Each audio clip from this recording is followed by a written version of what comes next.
السلام علیکم، کیسے ہیں آپ سب؟ امید کرتی ہوں ٹھیک ہوں گے۔ آج کی ہماری ریسیپی ہے پنیر کے رول۔ مزیدار قسم کے بنیں گے۔ آپ کو میں نے کل کی ویڈیو میں بتایا ہے کہ کیسے ہم لوگ روٹی بنا کے رول کے لیے روٹی بنا سکتے ہیں، میدے کی روٹی۔ انڈا ایڈ کیا تھا اس میں، تو آپ وہ میرے چینل پہ جا کے دیکھ سکتے ہیں۔ ہم لوگوں نے پنیر گھر میں ہوم میڈ بھی پنیر بنایا ہے، اس کو اوور نائٹ کے لیے فریج میں رکھ کے تو ہم لوگ اس کے پیسز کیوبس بنا لیں گے۔ کیوبس بنا کے تو جو ہم نے ویجیٹیبلس کٹ کی تھی اس کے ساتھ ہم لوگ رکھ دیں گے۔ تو سب سے پہلے ہم لوگ اس کو میرینیٹ کریں گے۔ تو میرینیٹ کرنے کے لیے ہم لوگوں نے ایک بول لینا ہے، اس کے اندر سب سے پہلے ہم لوگوں نے پنیر ڈالنا ہے۔ پروٹین ڈالنے کے بعد اس کے اندر ہم لوگ دہی ڈالیں گے۔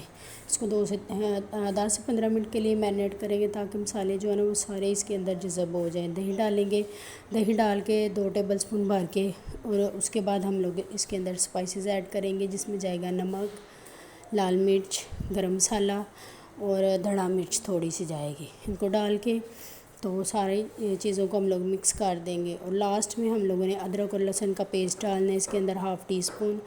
وہ ڈال کے ہم لوگ اس کو اچھی طرح مکس کر کے 15 سے 20 منٹ کے لیے نا رکھ دیں گے۔ اگر آپ میرے چینل پہ نیو ہیں تو پلیز لائک سبسکرائب کرتے ہوئے جائے، کمنٹس میں بتائیے گا کہ آپ کو میری ویڈیو پسند آ رہی ہے کہ نہیں۔ اسپائسز وغیرہ ڈال کے اچھی طرح ہم لوگ اس کو مکس کر کے تو 15 سے 20 منٹ اس کو ریسٹ کرنے کے لیے چھوڑ دیں گے۔ دوسری طرف ہم لوگوں نے ایک کڑھائی لینی ہے، کڑھائی کے اندر ہم لوگ گھی ڈالیں گے۔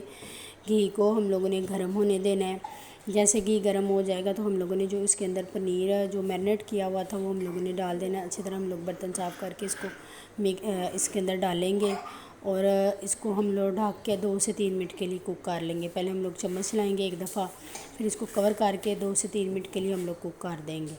تو اگر آپ چمچ چلانا چاہیں تو ٹھیک ہے، نہیں تو کوئی مسئلہ نہیں ہے۔ اس کو ہم لوگ کڑھائی کو ویسے ہی ہاتھ کی ہلا کے ہی ایڈجسٹ کر لیں گے۔ اس کے بعد لاسٹ میں ہم لوگ اس کے اندر ویجیٹیبلز ایڈ کریں گے، جس میں ہم لوگوں نے اونین، پیاز اور شملہ مرچ اور ٹماٹر ڈالا ہے۔ یہ سب ڈال کے ہم لوگ دم پہ رکھ کے نا اس کو 10 منٹ کوک کر لیں گے۔ اس کے اندر اسپون وغیرہ ہم لوگ نہیں چلائیں گے۔ 10 منٹ بعد ہم لوگوں نے ڈھکن کھولا ہے تو بالکل ریڈی ہو گیا ہے۔ اسپائسز، پانی جو دہی کا نکلا تھا وہ ختم ہو گیا۔ روٹی ہم لوگوں نے تیار کر لی تھی، جس کے اندر ہم لوگوں نے اس کی فلنگ بھرنی تھی۔ اس کے بعد ہم لوگوں نے جو فلنگ تیار کی تھی وہ ہم لوگ اس کے اندر ایڈ کریں گے، اور اس کو اندر ڈال کے ہم لوگ اس کو رول کرنا شروع کر دیں گے۔ رول کریں گے ایک سائڈ سے اچھی طرح رول کر کے تو اس کو بند کر لیں گے۔ تو 10 سے 15 منٹ کے لیے بچوں کے لنچ کے لیے جلدی جلدی تیار ہو جاتا ہے۔ لنچ کے لیے آپ اگر گھر میں آپ کو کچھ کھانے کی کریونگ ہو رہی ہے تو آپ جلدی جلدی اس کو گھر میں بنا سکتے ہیں۔ دیکھیے بالکل ریڈی ہو گیا۔ ٹماٹو کیچپ کے ساتھ سوس کوئی بھی ہو جو آپ کو پسند ہے اس کے ساتھ ہم لوگ اس کو سرو کریں گے، اور اتنی مزے کی بنے گی ریسیپی۔ لازمی ٹرائی کریے گا اور مجھے بتائیے گا کہ آپ کو یہ پسند آئی ہے کہ نہیں۔ ویڈیو دیکھنے کے لیے بہت بہت شکریہ۔